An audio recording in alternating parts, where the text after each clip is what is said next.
इस बार तो बहुत बुरे फंस गए। तो भाई पाकिस्तान का वो हाल हो चुका है, ना घर के रहे, ना पड़ोस के रहे, ना घाट के रहे। भाई घर के कैसे नहीं रहे, आपको पता ही होगा। 2 दिन पहले बलूचिस्तान फ्रीडम जो फाइटर हैं बलूचिस्तान के, उन्होंने आज़ादी घोषित कर दी थी। बोल दिया था ये कि 85% बलूचिस्तान का हम क्लेम करते हैं और यहाँ पे हमारा कब्जा है। यहाँ पे पाकिस्तान की आर्मी का कोई लेना देना नहीं है, पाकिस्तान की सरकार का कोई लेना देना नहीं है। ये बलूचिस्तान का रिपब्लिक ऑफ बलूचिस्तान का पार्ट बन चुका है। तो एक तो ये मुद्दा है घर का। वो अपने एक राज्य को पाकिस्तान के सबसे बड़े समझ लो राज्य को, बलूचिस्तान है, उसको आज़ाद घोषित कर रहे हैं, वो भी 85% एरिया। बहुत बड़ा नंबर है ये।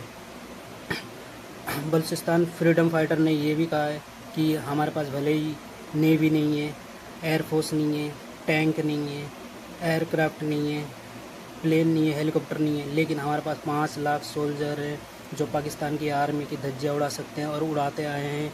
और लड़ने के लिए हम तैयार हैं। पाकिस्तान के सामने हार मानने के तैयार नहीं है, पाकिस्तान आर्मी के सामने हार मानने के हम तैयार नहीं है। चलो ठीक है, एक तो ये मुद्दा हो गया।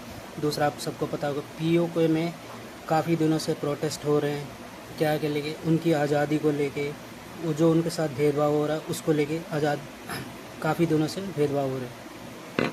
पाकिस्तान मतलब समझ लो कभी, मतलब पाकिस्तान अंदर से ही बहुत सारी चीज़ों में बिखरा पड़ा है। पीओके को लेके, बलूचिस्तान को लेके, खैबर पख्तूनख्वा को लेके। खैबर पख्तूनख्वा का भी मामला अलग है। अफ़गानिस्तान उसको क्लेम करता है। अफ़गानिस्तान के तालिबान से कब पाकिस्तान की युद्ध हो जाए, कब स्टार्ट हो जाए, किसी को कुछ नहीं पता। कब हो जाए कह नहीं सकते। अब मैंने घर की बात कर दी, अब मैं पड़ोस की बात कर देता हूँ। पड़ोस में ईरान है। ईरान से पाकिस्तान की उतनी बनती नहीं है, ईरान से भी छोटा मोटा चल ही रहा है और ईरान से बड़ा भी चल सकता है। कहने का मतलब ये है कि सऊदी अरब पे हमला कर दिया हुतियों ने। हुती कौन है? हुती रिबल्स वो है जो यमन में रहते हैं और उनको पूरा सपोर्ट है, फंड है, मतलब पूरा सपोर्ट ईरान की तरफ से आता है। सबको पता है, पूरी दुनिया को पता है।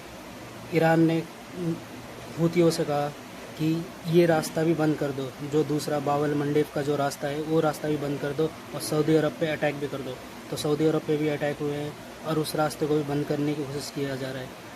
पाकिस्तान का इसमें क्या लेना देना, आप सोच रहे होंगे। पाकिस्तान का लेना देना ये है कि पाकिस्तान और सऊदी अरब ने एक पैक्ट साइन कर रखा है जो नाटो की तरह ही है। मतलब एक देश पे हमला तो दूसरे देश पे हमला माना जाता है। तो उसी तरह सऊदी अरब पे जो हमले हो रहे हैं, सऊदी अरब चाहे तो पाकिस्तान को इस युद्ध में खींच सकता है। पाकिस्तान की यहाँ जाके हालत ख़राब होगी। पाकिस्तान अगर इस युद्ध में कूदा, हुती रेबल्स पे अगर उसने अटैक किया, अपनी आर्मी भेजी सऊदी पे, तो समझ लो ईरान से डायरेक्ट दुश्मनी हो जा रही है।